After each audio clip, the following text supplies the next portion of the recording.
মৃত্যু মিছিল আর ধ্বংসস্তূপের নিচে প্রাণের স্পন্দন, এই দুইয়ের লড়াই এখন তারাতলায়। তারাতলা কাণ্ডে ক্রমশ বাড়ছে মৃতের সংখ্যা। বুধবার থেকে চলছে উদ্ধার কাজ। শুক্রবার সকাল থেকেও ধ্বংসস্তূপ সরিয়ে উদ্ধারের চেষ্টা চালিয়ে যাচ্ছেন ভারতীয় সেনা, জাতীয় বিপর্যয় মোকাবিলা বাহিনীর সদস্যরা। দুর্ঘটনাস্থলে উদ্ধার কাজের জন্য মোতায়েন করা হয়েছে এনডিআরএফের মোট 7টি দল। ধ্বংসস্তূপের প্রতিটি ইঞ্চি নিচে খোঁজে নিখোঁজদের সন্ধানে আধুনিক প্রযুক্তির ওপরে ভরসা রাখছেন উদ্ধারকারীরা। আধুনিক প্রযুক্তির ব্যবহার। ধ্বংসস্তূপের গভীরের নিখুঁত অবস্থান জানতে ব্যবহার করা হচ্ছে ভিকটিম লোকেটিং ক্যামেরা।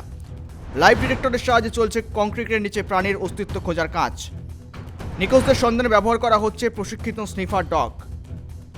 ধ্বংসস্তূপের ভেতরের পরিস্থিতি স্পষ্ট দেখতে ব্যবহার করা হচ্ছে গ্রাউন্ড ইমেজিং ইকুইপমেন্ট। চাপা পড়া মানুষের ক্ষীণ আর্তনাদ ট্র্যাক করা হচ্ছে উন্নত অ্যাকুস্টিক্সের সাহায্যে। ভারী কাঠামো কাটাতে এবং স্ল্যাব তুলতে ব্যবহার করা হচ্ছে প্লাজমা কাটার এবং হাইড্রোলিক জ্যাক। डब्बे के साथ जो हमारी कंटिन्यूअस होती है तो इसलिए हमें पता है कि उनके पास इन्वेंट्री क्या है, उनके पास इक्विपमेंट्स क्या है। तो उन्होंने हम असिस्टेंस दिया है, वो इक्विपमेंट्स हमारे पास भी है, हम भी यूज कर रहे हैं। लेकिन हमारा एरिया चूंकि बड़ा है तो नंबर ऑफ इक्विपमेंट्स को हम ज्यादा लगाना चाह रहे थे, इसलिए हमने स्टेट को रिक्वेजिशन दिया था और स्टेट ने हमें तुरंत पूरे इलाके को 6 सेक्टर्स में बांट रखे हैं और 6 सेक्टर्स को छोटा छोटा सेक्टर्स हमने अभी उसको और हम 2 और सेक्टर्स उसमें ऐड ऑन करना चाह रहे हैं।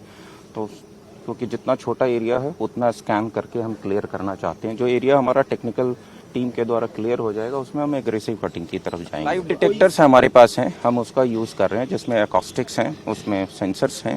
तो उन सेंसर्स का हम यूज़ कर रहे हैं, उसको मल्टीपल इक्विपमेंट्स को ओवरलैप करके यूज़ कर रहे हैं उनको और कनेक्ट कर रहे हैं। जैसे ये हमारी एक सेक्टर की कटिंग हो गई है तो दूसरे सेक्टर की कटिंग के साथ उसको कनेक्ट कर रहे हैं ताकि वो पूरा इलाके की visibility floor by floor clear हो जाए।